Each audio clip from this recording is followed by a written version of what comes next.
हिमाचल प्रदेश विधानसभा चुनावों के लिहाज से दूसरी राजधानी धर्मशाला की सीट पर हमेशा से पूरे प्रदेश की नजरें रहती हैं। इस सीट पर जातीय समीकरण हमेशा से चुनावी हार जीत को निर्धारित करने में एक बड़ी भूमिका निभाते रहे हैं। अनुसूचित जनजाति और ओबीसी वोटर यहां लगभग बराबर हैं। ऐसे में चुनावों में जीत हार का फैसला भी ओबीसी और एसटी समुदाय के हाथों में ही रहता है। इस बार के चुनावों में भी भाजपा, कांग्रेस सहित सभी अन्य उम्मीदवारों की इस वोट बैंक पर नजर रही। यही कारण है कि भाजपा ने इस बार ओबीसी चेहरा राकेश चौधरी पर दांव खेला है। वहीं कांग्रेस प्रत्याशी सुधीर शर्मा ने भी 2012 के चुनावों में धर्मशाला आने के बाद सबसे पहले ओबीसी वोट बैंक पर ही अपनी पकड़ मजबूत की थी। वहीं धर्मशाला की राजनीति में अब तक एसटी समुदाय का भी एक बड़ा दखल रहा है। इसका अंदाजा इसी से लगाया जा सकता है कि इस समय कांगड़ा चंबा संसदीय सीट से लेकर निवर्तमान विधायक और धर्मशाला नगर निगम की कुर्सी पर एसटी समुदाय के नेता ही काबिज हैं।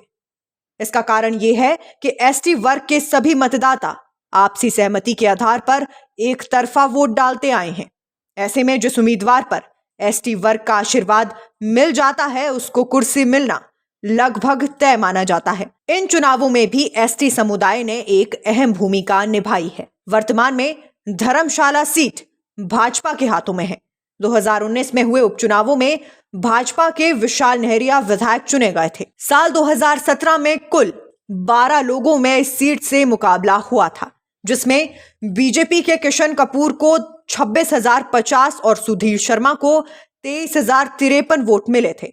ऐसे में 2,997 वोटों की बढ़त के साथ किशन कपूर ने इस सीट से जीत दर्ज की थी। बात अगर धर्मशाला विधानसभा क्षेत्र में मतदाताओं की करें तो यहां कुल 83,829 वोटर्स हैं।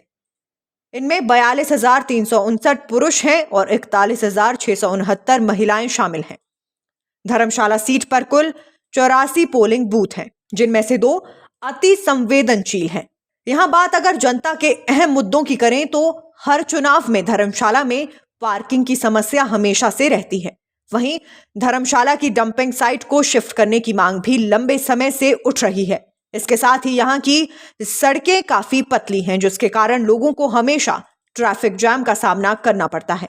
इस बार केंद्रीय विश्वविद्यालय के देहरा जाने का मुद्दा भी काफी गरमाया है। इसके अलावा स्मार्ट रोड के निर्माण की धीमी रफ्तार से भी भाजपा घिरी है। धर्मशाला सीट पर अब तक रहे विधायकों की बात करें तो 2019 में भाजपा से विशाल नहरिया, 2017 में भाजपा के किशन कपूर, 2012 में कांग्रेस के सुधीर शर्मा, 2007 में भाजपा के किशन कपूर, 2003 में कांग्रेस की चंद्रेश कुमारी, 1998 में भाजपा के किशन कपूर, 1993 में भाजपा के किशन कपूर, 1990 में भाजपा के किशन कपूर, 1985 में कांग्रेस के मूल राज पाधा, 1982 में भाजपा के बृजलाल, 1977 में जेएनपी के बृजलाल, 1972 में कांग्रेस के चंदर वेरकर। यहां पर भाजपा और कांग्रेस दोनों को ही भीतरघात का डर सता रहा है।